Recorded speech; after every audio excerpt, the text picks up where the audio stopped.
Welcome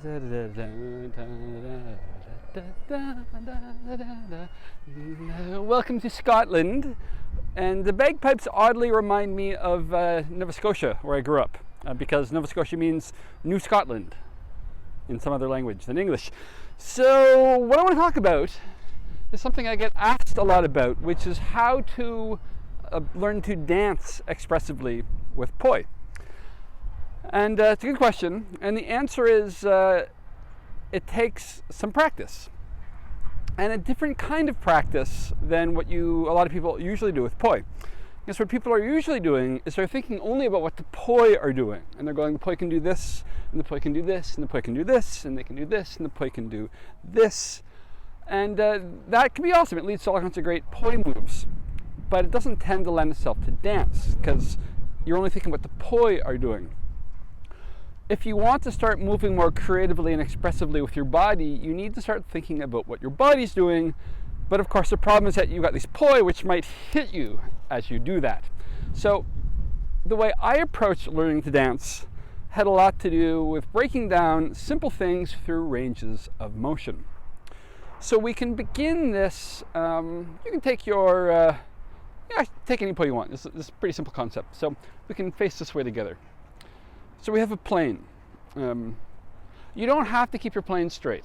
It's a choice. I think it's a good choice to be able to. So we're going to keep our planes this way.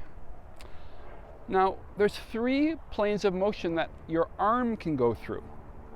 One of them is with the poi, either in the same direction where you do your in-spins, or the other direction of the poi, which is anti-spins. And that takes lots of time and lots of practice and weeks and months to get good at that. There's also this plane of motion and this plane of motion, which is a lot more neglected by poi spinners because people won't see it as a poi move. So people will tend to only focus on these planes of motion, but that's exactly what leads to people being a bit static with their bodies and the rest of what's going on. So I think it's a great exercise to play with all those ranges. These ones lead to flowers, which is great. These ones won't lead to recognized poi patterns, but it will lead to a felt sense of empowerment over total freedom of body movement.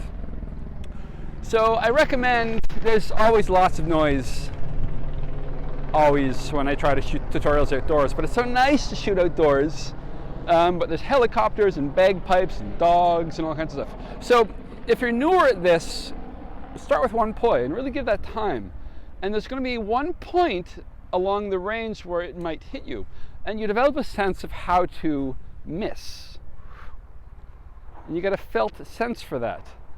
And then on this one, you just develop a sense, and it only comes through practice, of not hitting yourself. As you get good at each arm, eventually you can go to 2 arms. And again, we know these ones lead to flowers, and there's all, me and lots of other people have put up all these videos about that. What I see talked about a lot less is these ranges of motion.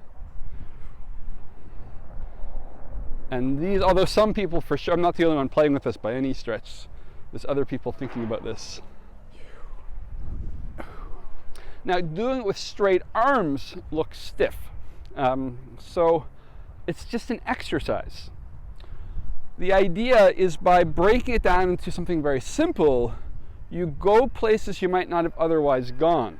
In fact, you could even do plane this way, get to here, a plane this way, get to here, a circle this way, get to there. As you get good at that, what you're going to find is that you have a general freedom to move more three-dimensionally. Although I'm in the grass on a hill, so I'm a bit limited. And that will lead to more intuitive freedom of dancing.